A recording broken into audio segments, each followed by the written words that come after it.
up the rebound. Scott's got a top of the key secondary break, fires from 17, and it rattles and falls, and the big fella hits from downtown, and the Buffs are back in the top by 2.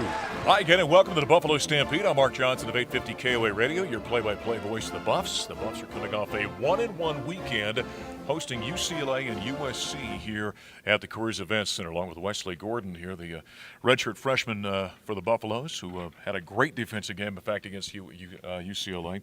Wes, first off, that was the first ball game you guys played without Spencer being out there, and against a very talented team of the UCLA Bruins. Talk a little bit about kind of the mental approach for the guys going into that ball game.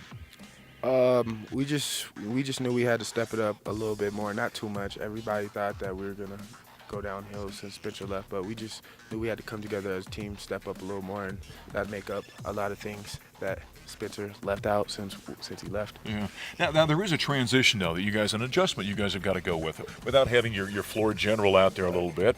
And so there is that period of adjusting a little bit for the entire team, is there not? Right, yeah, there is. There's a big adjustment, but I think if we all step up, we'll be all right. I mean, Jerron's going to have to step up a bit more than everyone else, but I think he's fit for the position. Buffaloes fall to UCLA 69-56, and I got to be honest with you, Scott Wilkie and I on the broadcast on the radio side, we came out of it saying that we were more encouraged by watching you guys in that ball game. What was there a positive, even though it was a loss for the Buffaloes, was there a positive for you guys coming out of the game with the Bruins?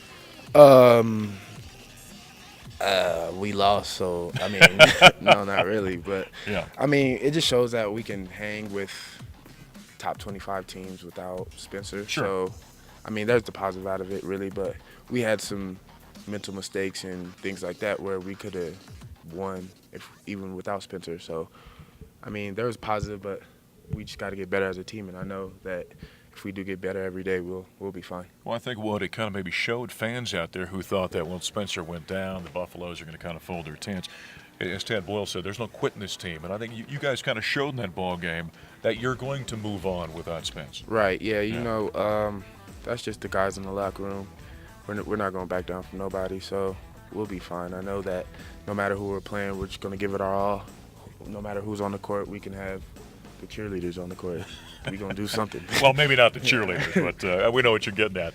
Hey, you know what was kind of interesting about that ball game? Wesley was asked to go out and guard Kyle Anderson, the 6'9" point guard for UCLA, who, before we went on, I said was putting up video game kind of numbers. Had you ever done that kind of thing, played in the perimeter defensively in a ball game? And what did you think about that experience? I mean, you really kind of shut him down. He had 4 points, 4 rebounds, and 6 assists, I think, in that contest. No, I've never guarded on the perimeter in an actual game. I mean, I've guarded like at home in the rack and stuff, but I've never guarded in the game. So it was a big adjustment for me just because I'm not used to guarding somebody that's bringing the ball up the court. But Coach had faith in me, so I have faith in myself, and I did it. What's the biggest adjustment in that regard? A lot of times, for example, on a pick and roll, as a big guy, you're showing really right. hard in those situations. Yeah. When you're out there in the perimeter, you don't show. You got to fight your way through that. That right, would be yeah. an adjustment. I mean, in the first half, that was an adjustment because they did set a screen on me while he had the ball twice, and I'm so used to showing that I didn't know what to do really. So, but it was a big adjustment. So I just had to pay attention more and scatter and report and go over screens now rather than showing. So. You know, I think maybe the biggest adjustments we talk about that first game without having your point guard out there might be in the offensive end. I think it maybe showed for a while. The Buffs went about 8.5, almost 9 minutes without a field goal in that contest. Yeah, Spencer was a big part of our offense just because he can create for himself. When, there's 3 seconds left, he'll get a good shot for himself. The ending result of scoring. And we can't do that right now. I mean, we got players capable of doing it, but we just got to make that adjustment. Like, Ski is stepping up really big for us in that role of Spencer, and Jerron is also. So, I mean, on the offensive end, we're not worried. As long as we guard, we'll be fine.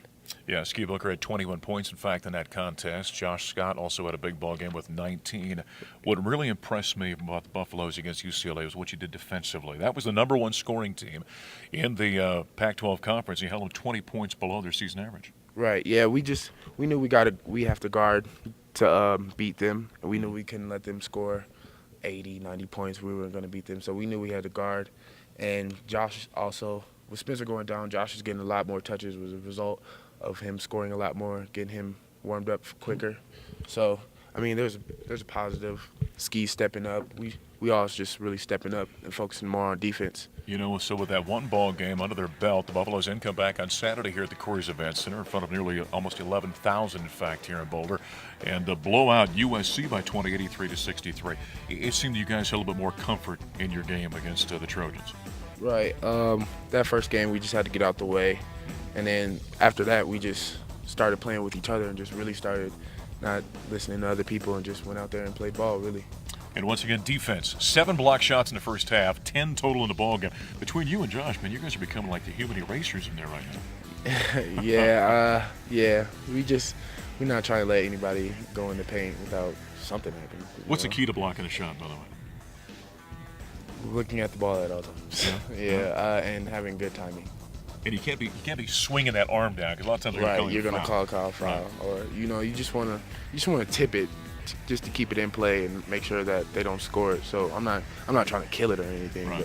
but I try to grab it or tip it into one of my teammates or something like that. See, everyone loves it when you guys like almost like you're spiking a volleyball. It looks right. good, but the key is that's not good for the team. You I just mean, want to get a piece of it. Because if I kill it out of bounds, they get the ball back, so they get another chance to score rather than me just tipping it to one of my teammates and we going the other way.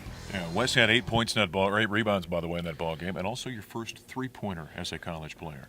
Boy, you're playing perimeter on the defensive end. You're shooting threes.